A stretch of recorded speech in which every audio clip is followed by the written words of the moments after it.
अस्सलामुअलैकुम वरहमतुल्लाहि वबरकातुहू। आप सब कैसे हैं? अल्हम्दुलिल्लाह मैं बिल्कुल ठीक हूँ और अल्लाह ताला की ज़ात से उम्मीद करती हूँ कि आप सब भी खैरियत से होंगे।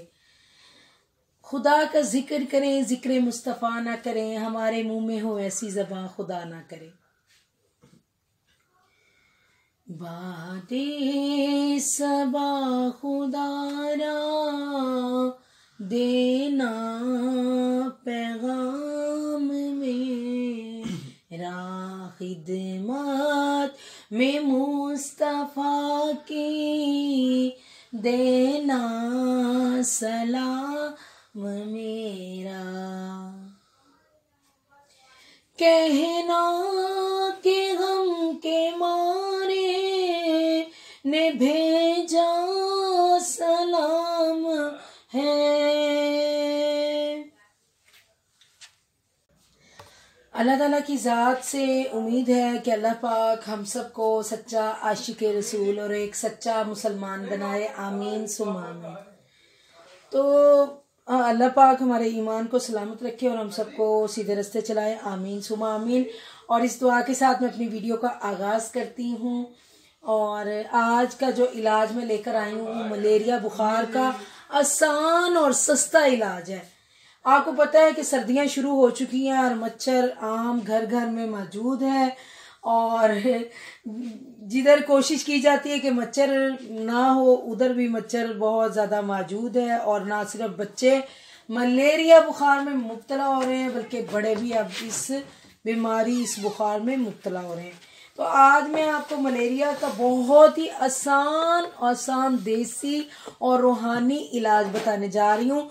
जिन्होंने अभी तक मेरा चैनल सब्सक्राइब नहीं किया तो please subscribe my channel. Please like share and subscribe my channel. Don't forget to press bell icon.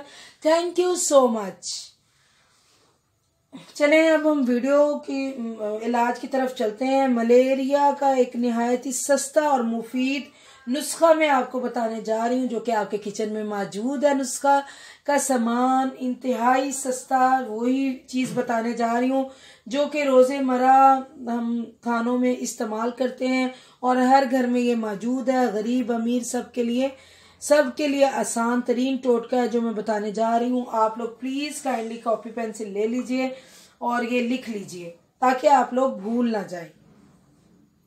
तो नुस्खा क्या है कि रोजाना इस्तेमाल में लाए जाने वाला साफ नमक को आप साफ सुथरी लोहे की कढ़ाई ले लें और या तवे पर अच्छी तरह भून लें।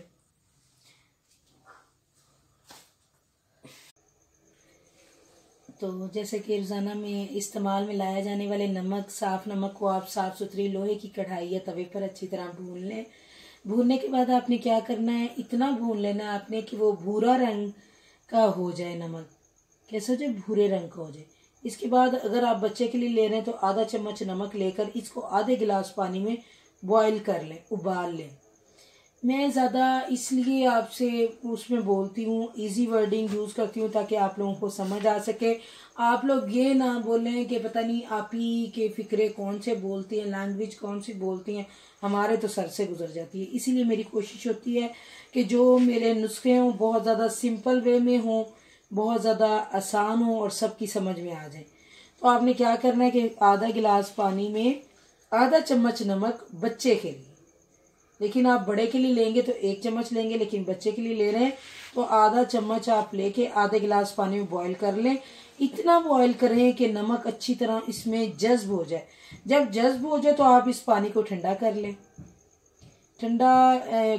और फिर जब नीम गर्म सा रह जाए तो फिर आपने इस पे 7 बार सूरह फातिहा, 3 बार आयतल कुर्सी और अव्वलो आखिर 11 मरतबा दरूद इब्राहिमी पढ़कर दम कर लें और फिर बच्चे को पिला दें। क्योंकि आप सबको भी पता है कि मलेरिया बुखार कभी चढ़ता है कभी उतरता है। अगर उतरते हुए पिलाया जाए तो बहुत ज़्यादा मुफीद है और अगर उतरते हुए पिलाएंगे तो इससे इंशाल्लाह फौरी तौर पे 90% फीवर जो होगा वो आउट हो जाएगा, उतर जाएगा इंशाल्लाह ताला और दोबारा नहीं होगा। अगर खुदा न ख्वास्ता बुखार दोबारा चढ़ भी जाए तो यही नुस्खा आप दोबारा इस्तेमाल कीजिए। जिस तरह मैंने रूहानी दम इस पर बताया है इस तरह इस पानी पे, नमक वाले पानी पे आप दम कीजिए। इंशाल्लाह ताला मेरे रब्बुल इज़्ज़त ने चाहा, मेरे प्यारे अल्लाह ने चाहा तो इंशाल्लाह ताला तीसरी खुराक की ज़रूरत नहीं पड़ेगी और बुखार जाता रहेगा। बहरहाल इस बुखार में मरीज को जितना हो सके आप सर्दी से बचाएं और कोशिश करें कि जब आप लोग रात को मतलब सोने के लिए लेटते हैं तो नाफ में आप सरसों का तेल लगाएं, नाफ में लगाएं और नाक के नथों के अंदर लगाएं, चंगली से कानों में लगाएं आप, और सर के ये जो तालू होता है ना, ये जो सर के दरमियान वाला हिस्सा होता है, इस जगह पे आप लगाएं तो आप देखेंगे कि इंशाल्लाह ताला बुखार क्या सर्दी क्या आप बहुत से अमराज से बचेंगे, आप पेट के अमराज से बचेंगे। अपनी खूबसूरत दुआओं में मुझे ज़रूर याद रखिए और यकीन कीजिए कि दुआ लग जाती है और दुआ जो देता है सबसे पहले दुआ उसके हक में कबूल होती है और फिर दूसरे को लगती है। तो आप लोग कोशिश कीजिए कि आप दूसरों को दुआ देने में हिस्सा डालिए, क्योंकि दुआ की बहरहाल सबको ज़रूरत होती है।